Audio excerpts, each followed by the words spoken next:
Boa noite. O grupo composto por mim, Leandra, Fabiana, Jaine, Laís e Lislen irá apresentar a arquitetura brasileira no século XX.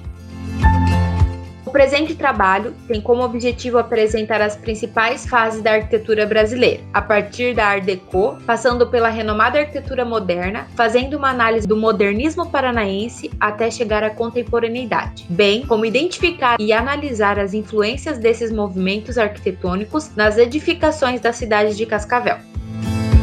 O modernismo no Paraná. No começo do século XX, o Paraná apresentava sua extensão territorial quase desocupada. As lideranças políticas de Curitiba preocupavam-se em construir um ideário da cidade civilizada que promovesse a região no comércio racional. O pioneiro moderno em Curitiba foi Frederico. O arquiteto procurou seguir preceitos racionalistas que estavam em discussões na Europa. Ele construiu sua própria residência, provida de terraços de concreto, aberturas e arestas, portas de correr e concreto armado.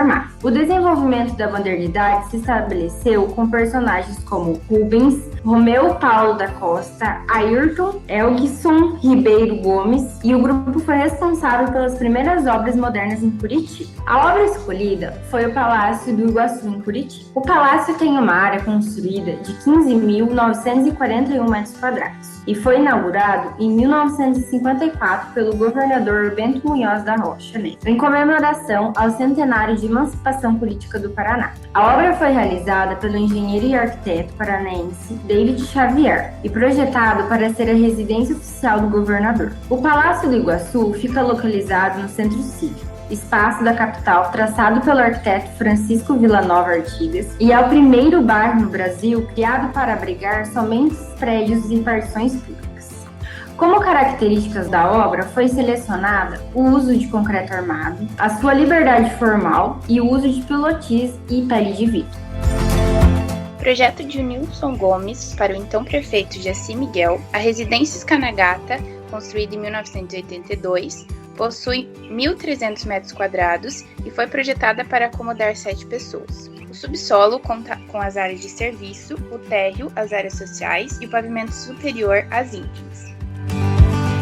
Na época, já se desejava uma residência ampla e robusta. A casa, que acompanha a topografia do terreno, é circundada por um grande jardim. Devido à estrutura reforçada em concreto para suportar os grandes vãos livres, segundo o morador, não se ouve nada do interior da residência, mesmo que ela esteja locada no centro da cidade, próximo ao importante binário. Podemos perceber que a residência possui influências da escola carioca pelas linhas orgânicas, mas também da escola paulista, devido à estrutura imponente.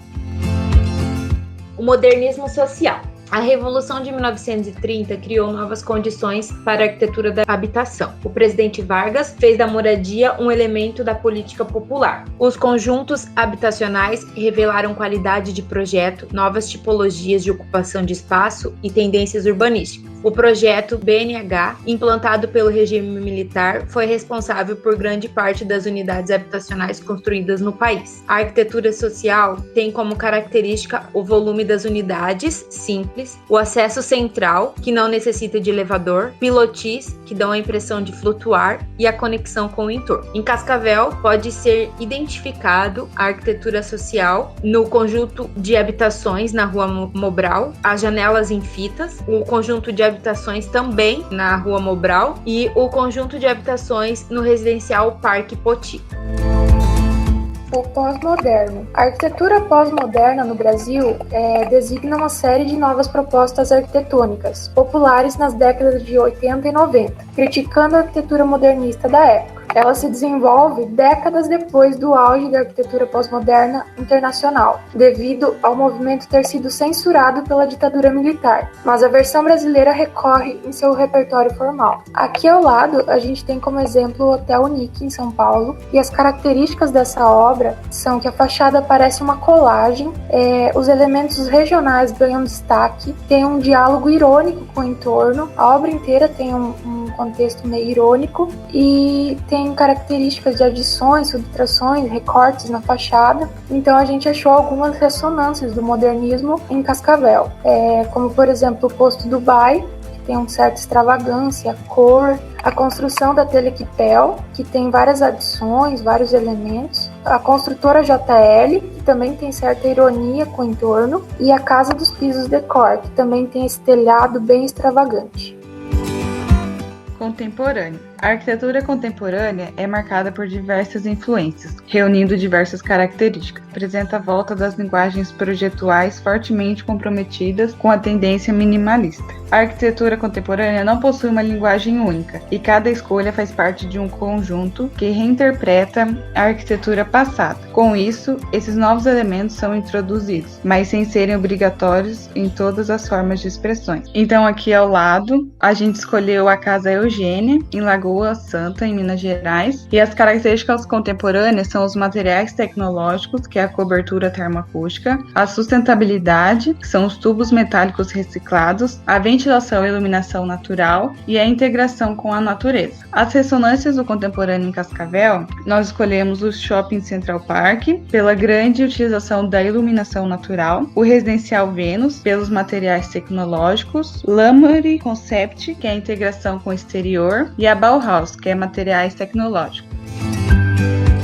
Conclusão. Esses importantes estilos influenciaram a contemporaneidade e possibilitaram que a arquitetura chegasse onde chegou, onde é possível trabalhar com os mais distintos materiais, fazendo uso de sistemas construtivos que foram evoluindo com o passar dos anos. Portanto, podemos perceber que a cidade paranaense de Cascavel, apesar de ter começado a se desenvolver em períodos posteriores a alguns estilos analisados, suas características, mesmo que discretas, podem ser encontradas nas edificações cascavelenses antigas e até mesmo nas contemporâneas. Já nas edificações atuais, a cidade tem aderido aos poucos aos recursos tecnológicos e aos conceitos de sustentabilidade, uso de iluminação natural e vegetação, para trazer conforto e beleza às edificações.